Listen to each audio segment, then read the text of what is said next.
Hello, everyone, and welcome to another episode of the Product Coalition podcast.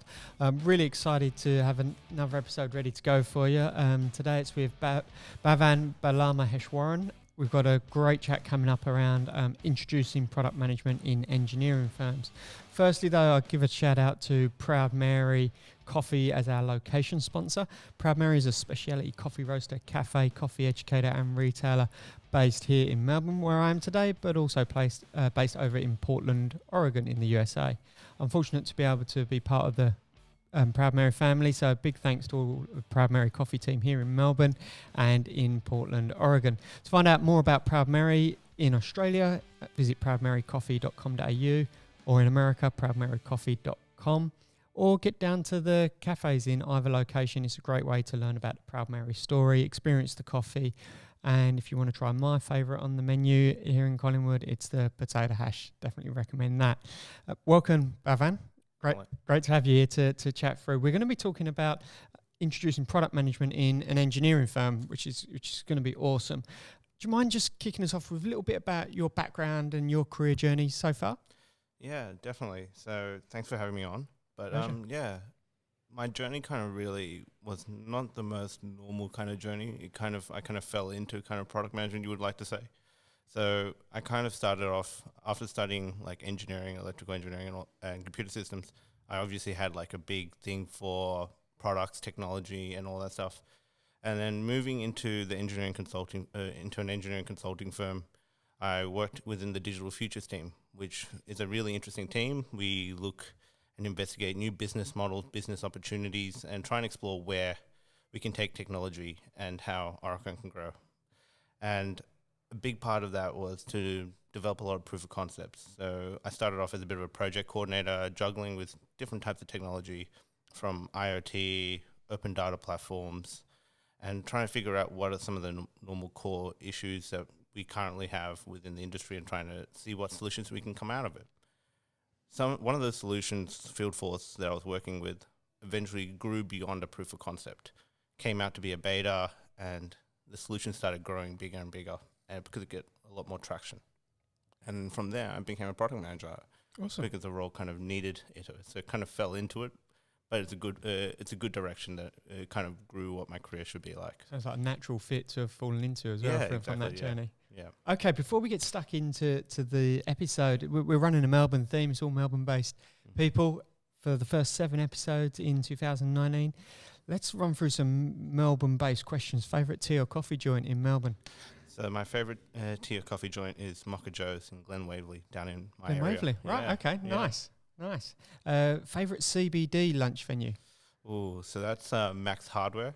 It's on Hardware Lane, yeah. So it's a really nice Italian place that I've gone to a couple of times, yeah. Awesome. Best tram route. And just for everyone, Bavan had to look this up before we started the recording. I just want to call him out on that. Oh, God, yeah. This is the only tram route that I ever take, and that's the one that takes me from Southern Cross Station to my office. And it's number? Route 11, yeah. Number 11, there we go. Favourite product management meetup or conference that you enjoy? I really, 2 years ago I went to leading the product, and that was in Melbourne, and that was really great. I got to network, meet up with a lot of different product managers, understand, I think, different concepts, which kind of grew me into that role that I was eventually defining myself as a product manager, because I never understood it, and from that it was a big stepping stone for me. Fantastic. It was good to hear the communities played a big part in that and helping you through that. Yeah, I imagine it could be quite daunting coming into. Yeah, it was definitely a bit of a challenge to understand. Yeah. Cool. Okay, let's get going. So today we're going to be talking about introducing product management in an engineering firm. Do you want to just talk a little bit about the type of engineering firm to give some context for the rest of the conversation? So Oracon's a global engineering consulting firm. We service multiple industries from aviation to asset advisory to infrastructure, big road projects. A big one that we're working on right now in Melbourne would be the Westgate Tunnel project. So there are projects that we work around the globe, and we service different challenges that our clients may have. And so from Oracon's perspective, there is a huge amount of opportunity for where we kind of try and look to servicing our clients on an engineering scale. Yeah. You mentioned in your intro there a little bit around developing a product and growing a product within an engineering firm. Could you talk us a little bit about that journey and some of the challenges you've faced along the way? Yeah, so I think a bit more interesting about the journey within an engineering firm is more the fact that software solutions, products, and all there weren't no defined processes originally, and this is because when as challenges arose, we kind of tried to surface it with software solutions.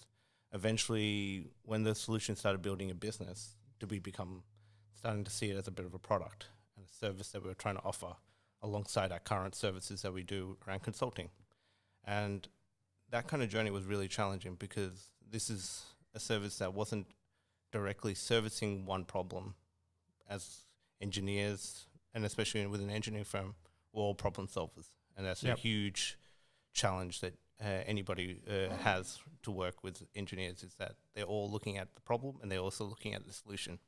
And they're not really diving too deeply into the problem, but they're looking at how the solution can benefit the client and everyone as in the broad.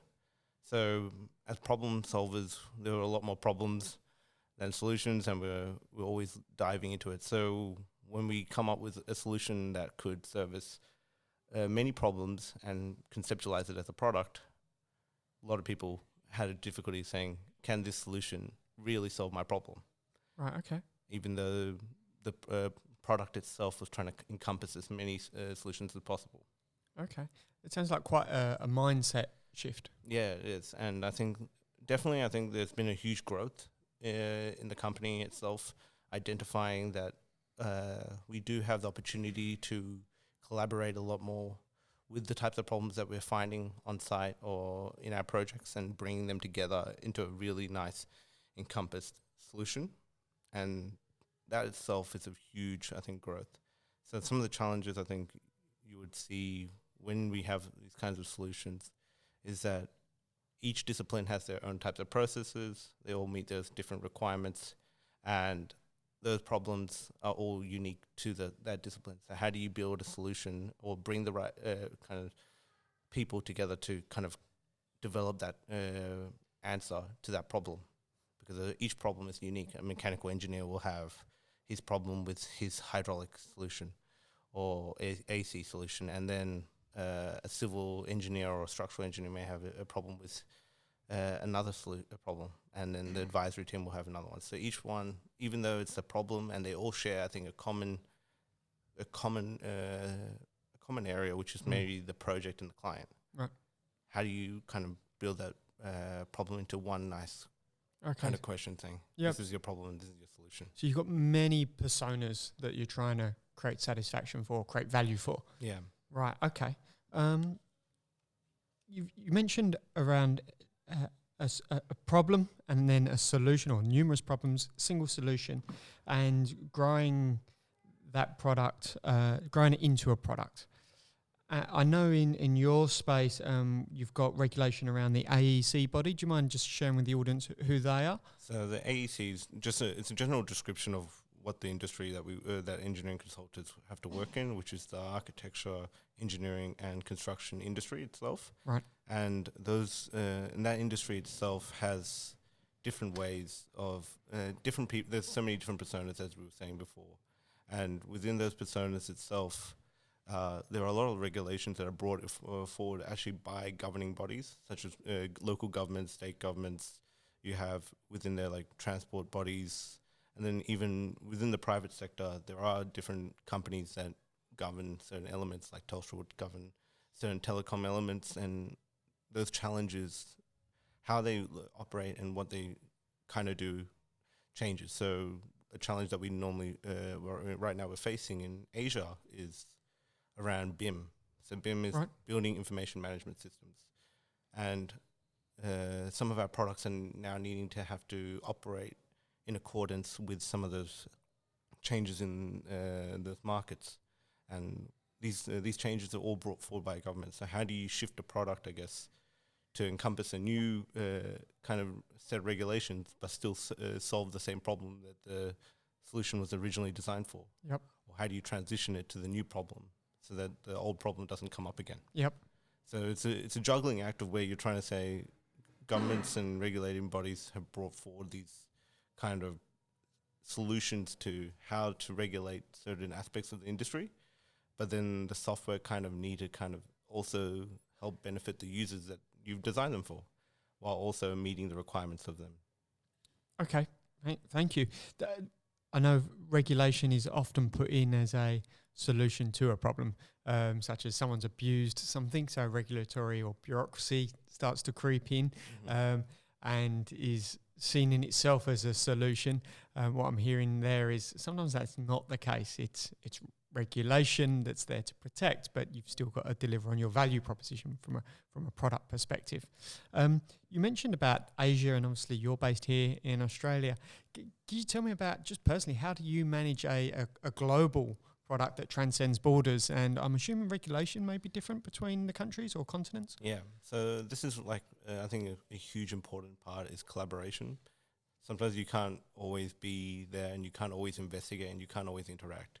So a huge thing that I normally do with my team, and a big thing that I try and achieve, is I try and rally out to people to also investigate themselves and empower them to also understand how their market, their area of expertise could be impacted by the changes that the product may need to have to do to meet those changes. So because I'm not qualified to be advising on structural engineering, or I'm not very qualified to advise on facades or any other elements, how would an engineering product that is supposed to be designed to service all different departments and industries, how do you make sure you maintain that? So this is a huge aspect, I think, goes down to the core of any sort of collaboration, is also partnering up with people, saying, hey, I have this solution, and obviously I see there's a problem or change that's happening in your work.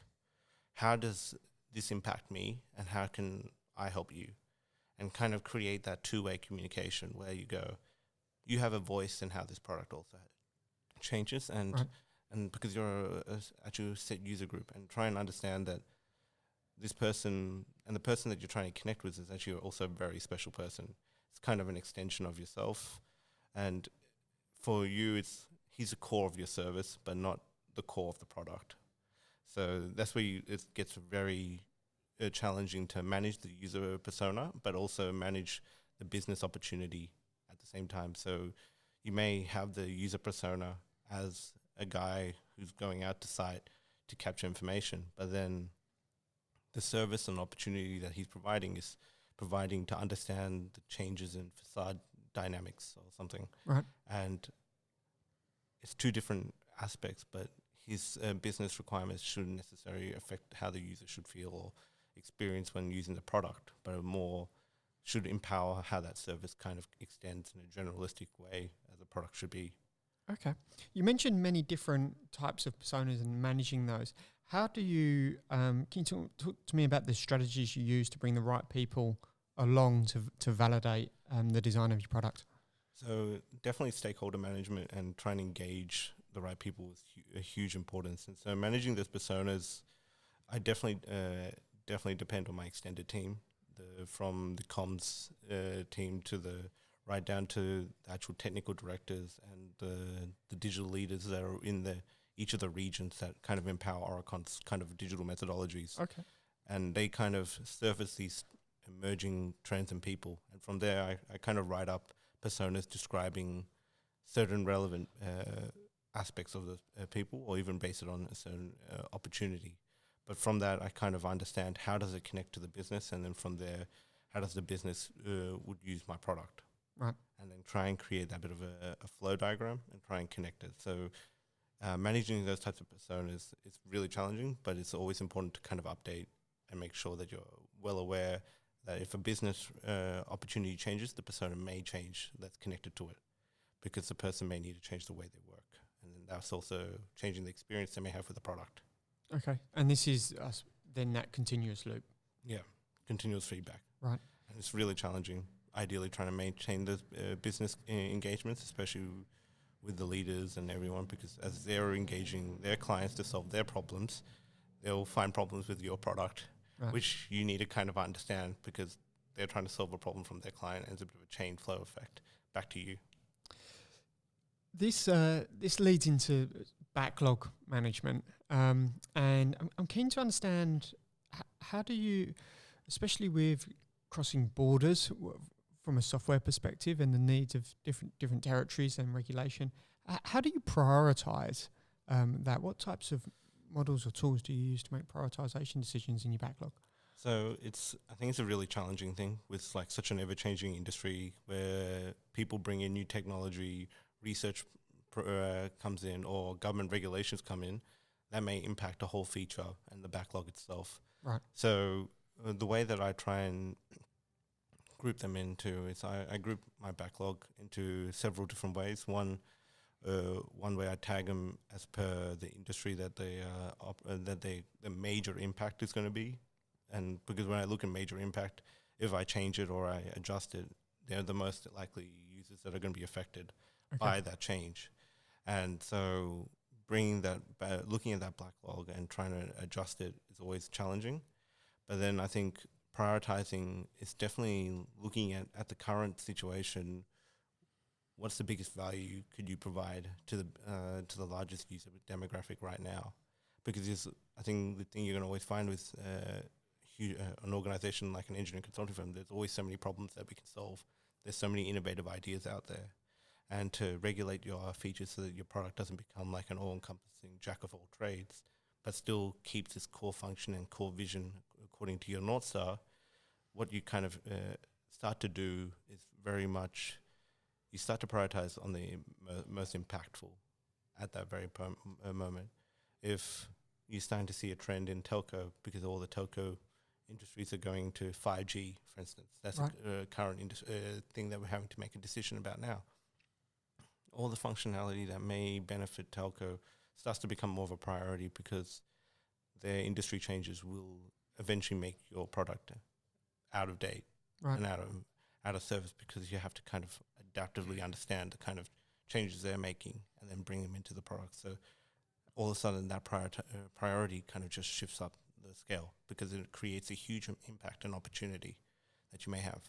But that doesn't mean that we can't prioritize some of the things that we've forgotten in the past, or we've kind of let go because we didn't see it as a major user experience issue. Right. Okay. You've talked about many personas, many different variations across borders and regulations.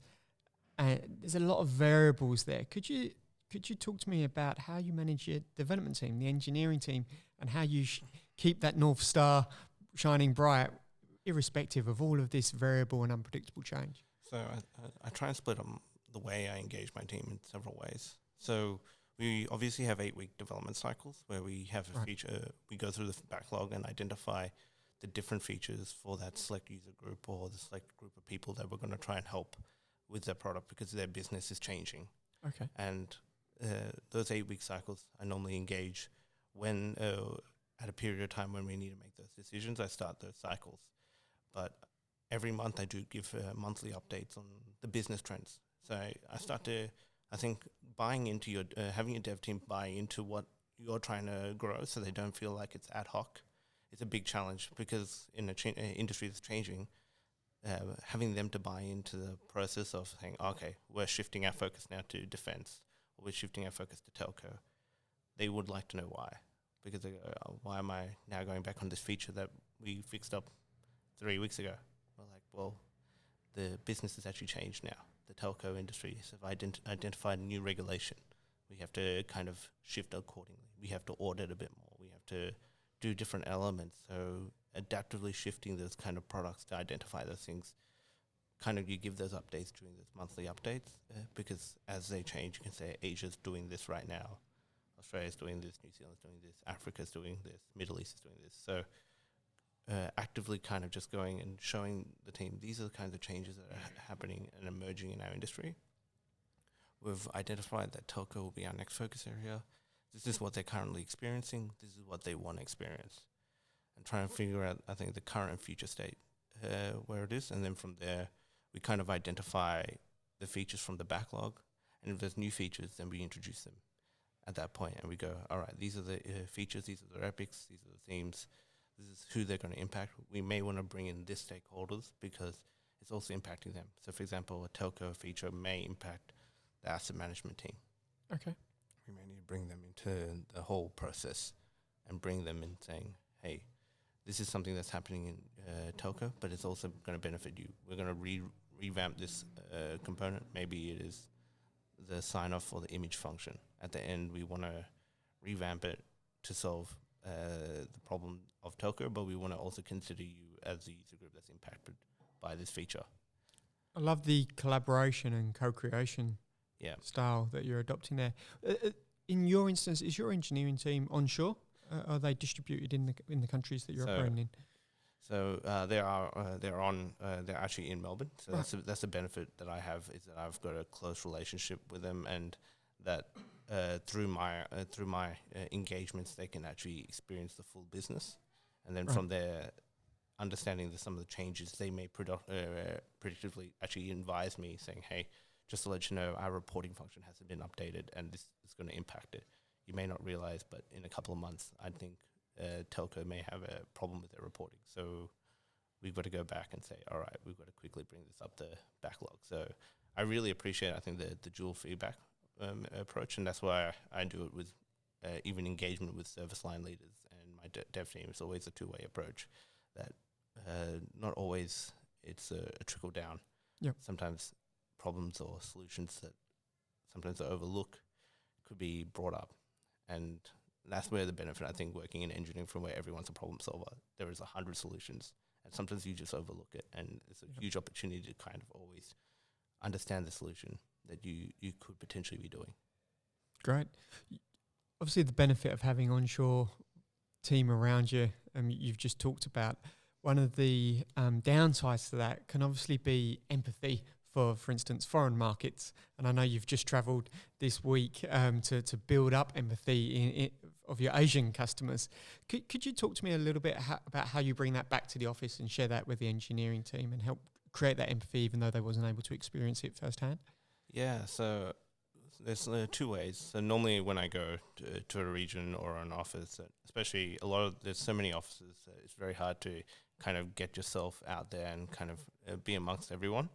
But to understand that kind of thing, you build a bit of a network, connect with a few, and then I also try and bring in the users into some Skype meetings with the product team, just so that they can actually hear it firsthand when I talk to them. Hey, this is an issue that they're having. So I think a big example was a whole new way of capturing data was around asset management, and it was all about mobile assets. How do you capture stuff that's mobile?